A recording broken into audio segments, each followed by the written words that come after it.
বাণীটাকে অসাধারণ একটা সমাবেশ আমাদের মধ্যে আরোপিত করে দিল। ওকে আমি দেখলাম কিছুদিন আগে পদ্মশিল্পী ভবনে, মাননীয় শ্রদ্ধেয় অভিনেত্রী সেন পরিচয় করল, তাই তো? তো আমি তাকে জিজ্ঞেস করছিলাম, তখনই মনে হয় গর্ব অনুভব হয় আমাদের সাংস্কৃতিক পরিমণ্ডলকে নিয়ে।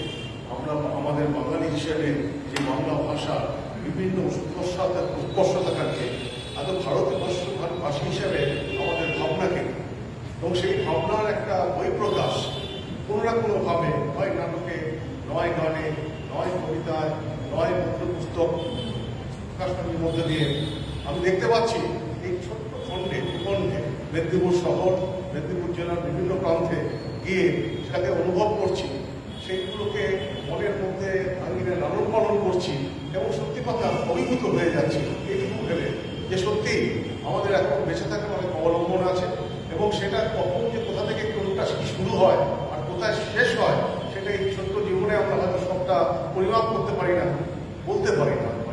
তা নাহলে অনিন্দিতা যখন ছাত্রী হিসেবে আমাদের বিদ্যাসাগর বিশ্ববিদ্যালয়ে গিয়েছিল, আমি শিক্ষক ছাত্রী বিভিন্ন কাজে কিছু কথা অনুভব করলো, বললো আমাদের সঙ্গে। সেই রকম বিভিন্ন প্রক্রিয়ার মাধ্যমে এই যে আমাদের মধ্যে একটা সম্পর্ক গড়ে ওঠা, এবং তার মধ্যে শিক্ষক এবং ছাত্রী শুধু নয়, ছাত্রীদের থেকেও শিক্ষকদের অনেক কিছু জানার আছে। সব শিক্ষক তো সব কিছু বিশ্লেষণ করতে পারে না। মাঝে মাঝে আমাকে যখন বিভিন্ন অনুষ্ঠানে ডাকে তখন আমি কিছুটা কালো বিলম্ব করি সিদ্ধান্ত নিতে। এখন আমি অনেকটাই এখন বলতে পারেন যে উপযোগী হয়ে ওঠার চেষ্টা করেছি এবং হয়েও গেছিলাম। তাই অবরত এই ধরনের অনুষ্ঠানের মধ্যে আমি যাচ্ছি, মানুষজনকে দেখছি, তাদের সাথে কথাবার্তা বলছি এবং নতুন করে বেঁচে থাকার জীবনে খোরাক খুঁজে পাচ্ছি। সত্যি কথা বলতে কি, উপাচার্যর ভূমিকাটা একটা নিশ্চয়ই গুরুত্বপূর্ণ ভূমিকা। শিক্ষক হিসেবে দীর্ঘদিন আগে যখন জীবনযাত্রা শুরু করেছিলাম, এই মাস্টারমশাই বসে আছেন, মলয়বাবু, আমি ভাবছিলাম পরম্পরা, মলয়বাবু ছাত্র আমি, আমার ছাত্র ঈশিতা, অনিন্দিতা, এরা বসে সিদ্ধান্ত, এরা বসে আছে। এই পরম্পরাই হয়তো আমাদেরকে চালিয়ে নিয়ে যায় এবং একজনের থেকে শিক্ষা আরেকজনের মধ্যে সঞ্চালিত হয়।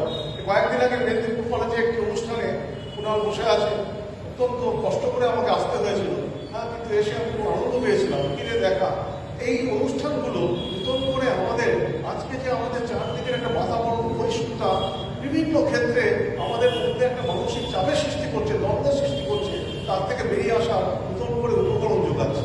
তাই সেরকমই একটা অনুষ্ঠান আজকের সুন্দর সন্ধে অনিন্দিতা সুন্দর করে বক্তৃতা দিল এবং তারপরে তার কবিতার স্বভাবভাবে আবৃত্তি করলো। বিভিন্ন অনুষ্ঠানে দেখি উনি ঘোষিকার পাত্র অভিনয় করেন এবং রোল প্লে করেন, এবং আজকে যে কবিতাটা আমি একটু দেখলাম, এই কবিতার বইটা আমি কবিতার বিশেষজ্ঞ বলে আমি নিজেকে ক্লেম করবো, কিন্তু অনুরাগী তো বটেই, এবং উপাচার্য হিসেবে কিছু কিছু সিদ্ধান্ত নিতে হচ্ছে।